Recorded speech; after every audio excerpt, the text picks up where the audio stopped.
I'm Manouk Akopyan. Thank you for tuning in, and thank you to our partners, personal injury attorney Nelson Gevorkyan. It's been an interesting card, right? The Dominic Cruz connection seemed right there for you, but in the end, that's not a thing, and it's Song Yadong you have to focus on entirely. How are you feeling about this fight, and how was the camp and the preparation? I feel good. Originally I thought it was going to be me and Dominic. It's unfortunate that he got hurt, and I'm glad it wasn't him because, fuck, I would have been pissed. But obviously we have Song, who is a... Obviously we have Song, who is a 27-year-old... Yeah, can you grab her mom, dude? Okay. No, let her mom, dude. She's going to start crying, dude. She misses her dad. I haven't played with her this whole damn time cutting away. Hold on. My wife will come back so I can give you guys the right answers, dude. Anybody have kids here? Yeah. How old? What's the age? 3 and 7. Oh, no way. Okay. Yeah, she's 3. Yeah. It's a great age, 3s. You start to see the personality. Yeah, but they say terrible 2s, man, but it's true. It's terrible 3s, too. Yeah.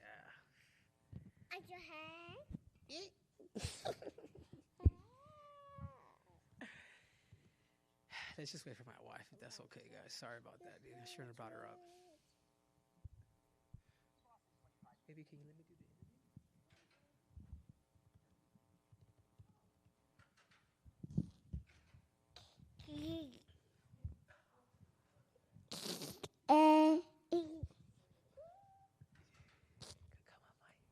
Reinforcements have arrived.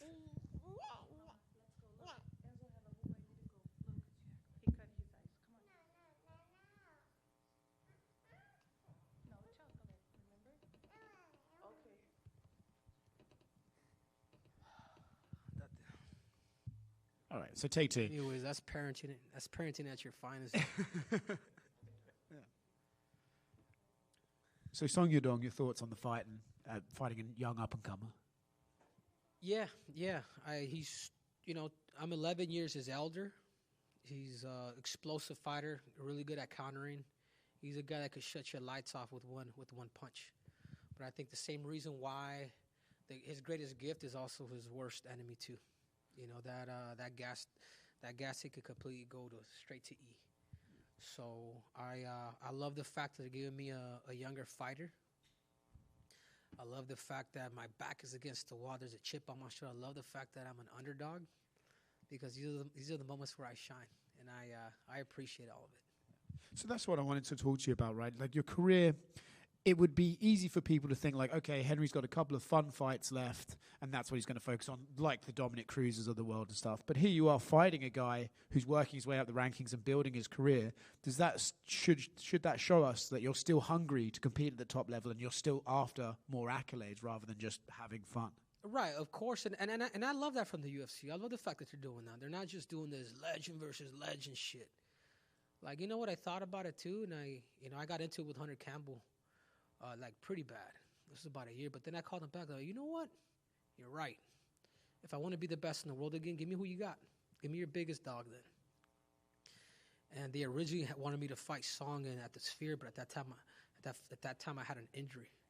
So then when I called him back, I was helping President Trump a lot with this with the politics. Traveling to Michigan, doing a bunch of work in Arizona. That stuff's important to me. And I says, after the president gets elected, like, let me, I'll call you the next day. And that's exactly what happened. Like, once everything happened, once the election was pretty much over, I'm like, all right, dude, give me Song. I want him. So should you beat Song on Saturday, do you think that pushes you right back up into title contention? Obviously, you had the fight with Merab, and I think you looked really good in the first round. Then he sort of started to get his success. Do you think it pushes you back into title contention, or do you think you're going to have to work your way up and pass a few more of these young killers before they start looking at you in gold again? At this point, it's whatever the UFC wants, but that's also what's cool about the UFC. I lost to Aljamain in a split decision. Then at least I won a round against Merab, dude, with the torn groin, where I couldn't wrestle for 5 weeks, and that was a big mistake on my side. Ali, my mentor, they're telling me, everybody was telling me, dude, just be ready. But the hard head in me, I wanted to prove that it was a fight. Sometimes is the risk worth the reward. And then now I look at Merab and what he's doing. I'm just like, fuck, man, this dude's a real deal. He's the best in the world. I mean, not super. I'm not surprised what he did to O'Malley, but where I am surprised is what he was able to do to Umar, man. He did. It's not like he beat him up or he did all that. He out-competed him. He got the crowd involved. He conveyed to the judges that round 5 is mine. You know what I'm saying? It's that grittiness that only like the 1%ers know about. It's the same reason why I got the victory against Demetrius Johnson. There's like an acting involved in there. Getting him to go backwards. Hitting my fist, calling him out as he's going backwards. We forget as fighters that if the fight does go to decision, who can sway the judges, who can sway the crowd, and what Merab's been able to do now is just kudos, man. You gotta tip your hat off. So that's something that just comes with experience, you think, like younger guys? Yeah, I think he went through his bumps and bruises, and I think confidence a little bit there, and then time, his ability of mixing his fighting, from wrestling to striking. Like the wrestling is not the key for him. It's the mixing. It's him understanding his threshold for 5 rounds. You know what I'm saying? This is why you don't see knockouts or TKOs, because he knows just the exact amount to reserve that, and that's Merab's greatest gift, his threshold.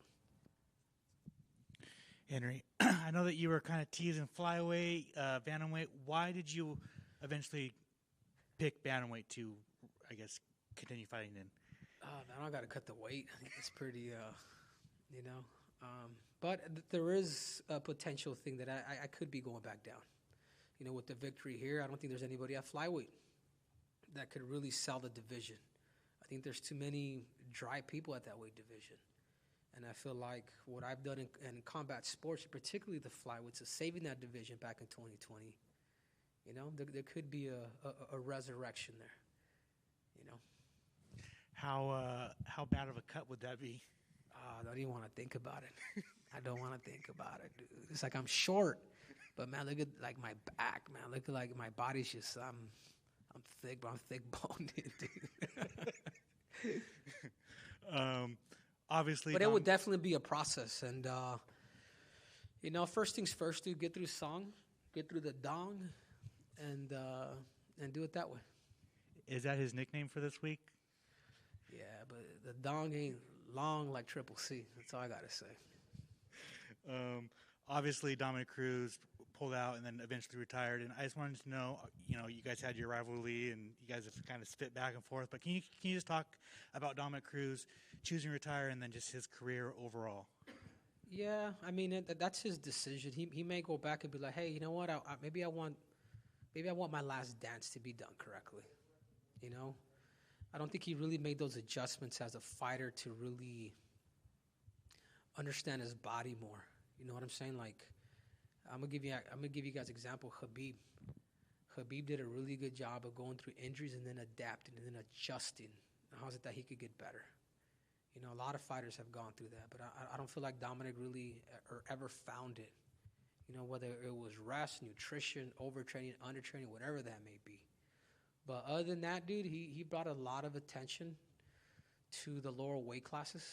His fight with Uriah Faber, his fight with Cody, his fight with all the alpha males. I mean, that's what really put, the lightweights on the map. And then obviously my rivalry and his, it's probably still not even over, dude. He probably still hates my guts as much as I hate his, But I guess the only thing I can say is I'm glad I ain't fight him, because this would have really sucked, dude.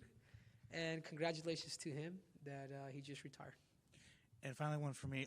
I just wanted to know, like, over the decades, like, high-level wrestlers, for some reason, they always get injured, and like their UFC careers are kind of cut short just because they're dealing with injuries. For the most part, you've been healthy through your UFC journey, and you wrestled at the highest level, won a gold medal. How were you able to like escape all the injuries?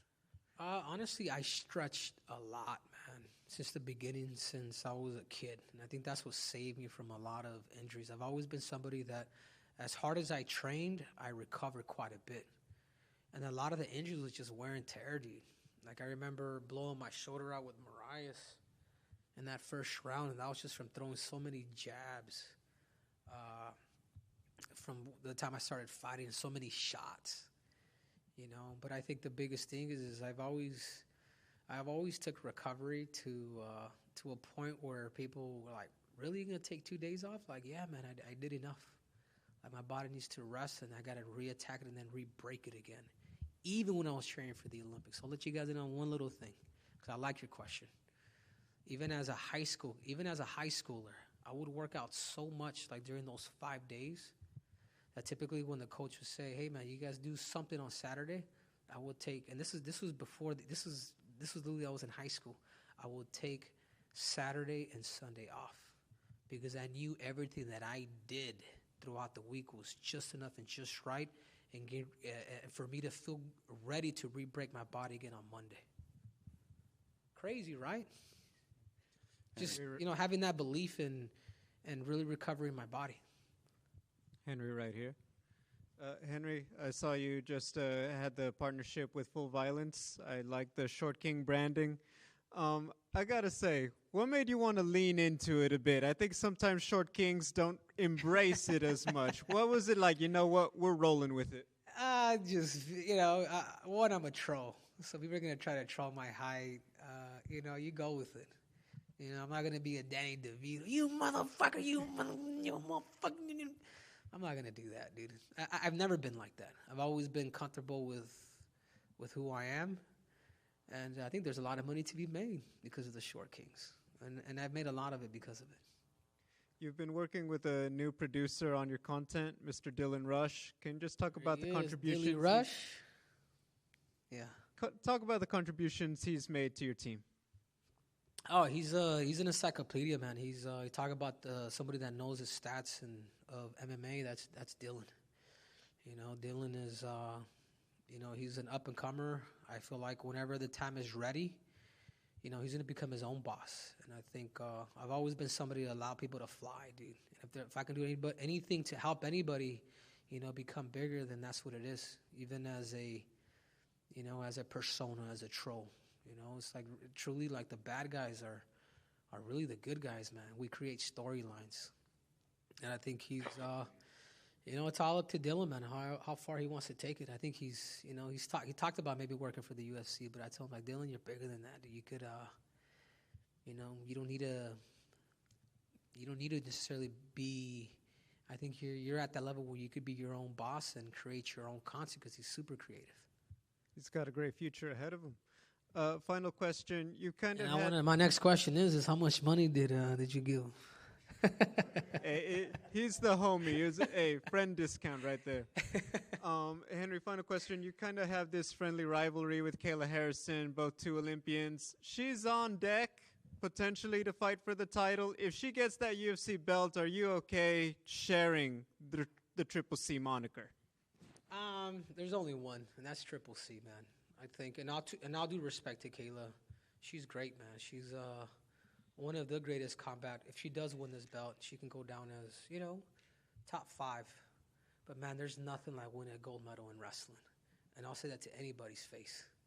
Boxing, judo, anything, man. Like the people that I respect more than anything in this world that I fanboy over. And I've been around Mike Tyson. I've been around all these dudes. I do not fanboy more than anybody when I meet Olympic champions in wrestling, man. In freestyle wrestling. I'm just like, and Khabib and all these guys, they're the same damn way. There's a level of respect that you have for Olympic wrestlers, and particularly Olympic champions in wrestling, that nothing else really comes close, dude. Thank you. Henry, you mentioned kind of the resurrection of the flyweight division. I'm just curious how you thought Pantoja has done. Are you insinuating maybe you haven't been impressed with him? Just what are your thoughts on him as a champion? No, I love Pantoja, and that's another thing too, man. I spend New Year's, like I'm super close to Pantoja. You know, he's a great fighter. But I think sometimes you can create storylines because everybody's kind of dry at flyweight. Like there's no tussle. Like, you know what I'm saying? Like there's no storylines because like when I became champion, like it was my responsibility. It was my responsibility when I talked to Dana, they were gonna get rid of the division. driving in his red Ferrari from the Apex. This is like, I think, Contender Series 1. I think Kevin Holland fought that in the Contender Series. And it was like, man, this is big mouth. Like, we were just talking about it. I remember driving back to him in a Ferrari, and he told me, he's like, hey, man, I just want to let you know that, I'm going to grant you your decision, because after I beat Demetrius, I wanted to go up and become a double champ, because the whole storyline was Demetrius Johnson versus TJ Dillashaw. I'm like, no, I'm going to beat this dude. And I kept saying it during fight week. This is back in UFC 227. I said, I'm going to beat this dude, and I'm challenging the winner of Cody and TJ. So that's exactly what happened. So then when I was driving this car, I was like, hey, man, we're going to grant you, but we're going to get rid of the division. We're going to get rid of it, like, completely. I remember my heart just sunk, dude. I'm like, yeah, but we're going to grant you your opportunity. It just sunk. It just didn't feel right. So then I talked to Ali that day, and I'm like, Ali, I don't feel right, dude. I don't feel right getting my shot, and then that's it. The flyweight division doesn't exist. Like, you erase all of Demetrius Johnson's accolades. You erase everybody who's ever done anything. And I said, let's bring him down. So TJ wanted to go down. He wanted to come down. I'm just like, no, let's give him what he wants. So beat him at 125, and then go up, and then go to 35, and then do it again. So happened to be he was on PEDs, which a lot of people say it's, he was dehydrated. Dude, that dude was 150 when I fought him. He was bigger when we fought each other in New York than he was when he was weighing 135 pounds. It was that secret juice, dude. You guys go back and look at the stats and look at how much he actually weighed. So then that's when the whole theatrics kind of came about. It's my job, it's my duty to save the division. And I love Demetrius, dude. He was so good that there was no storyline because there was no competition. But at the same time, he never really sold it. It was too much GSP without the accent. So then I took it upon myself. I was like, you know what? I'm going to come out with this snake, slam it on the thing, come out with my gold medal, and just cause a bunch of fucking problems. And then that's how the King of Cringe kind of came about. Because then people started saying cringe. I was like, what the hell is cringe? That was a new word to me back in 2019 or 2018. 2019, yeah. So then that's how it started. So to get back to Pantoja, I think it's his responsibility now to promote the weight division. And I mean it, and I tell him that as a brother. It's his job to sell the fight, dude. To pick it. Maybe he needs to become the bad guy. It's kind of crazy in hindsight, too, Henry, to look at, the opponents you fought in Dominic Cruz, Aljamain Sterling, and Merab in particular. So I'm curious, man, like, how do you rank them in terms of most challenging to fight, and then how do you rank them in terms of legacy and greatness? Yeah, they're all the top, maybe the top three, according to numbers. And I'd probably, because of how Merab did me, and the fact that he's beaten all the old and the new generation, and I think for me right now, I'd probably put him up top. From Aldo to Jan to Umar, myself. I mean, you got to respect that. Yeah, they're not title defenses, but he was able to kind of take a back seat for his brother. And I think that says a lot about their relationship and the fact that he's taking out all comers. Best of luck. But in combat sports, dude, that put me number one. You know what I'm saying? You got to, man. Who else would you guys put up there? Is an Olympic gold medal, what's that worth in comparison to any other combat sport? It's a lifetime dream. The 2 UFC titles, that's just icing on the cake. Speaking of Demetrius Johnson, he's a Seattle area guy, or Tacoma, whatever, but have you spoken to him at all in the lead up to this Seattle card? Has he given you any words of wisdom, anything? Yeah, he sent me a message, I think it was a couple weeks ago. We just chit-chatted. But no, other than 2 weeks ago, he just, hey, man, good luck, bro. I'll be cheering for you. So it's pretty cool that, rivals kind of become friends a little bit.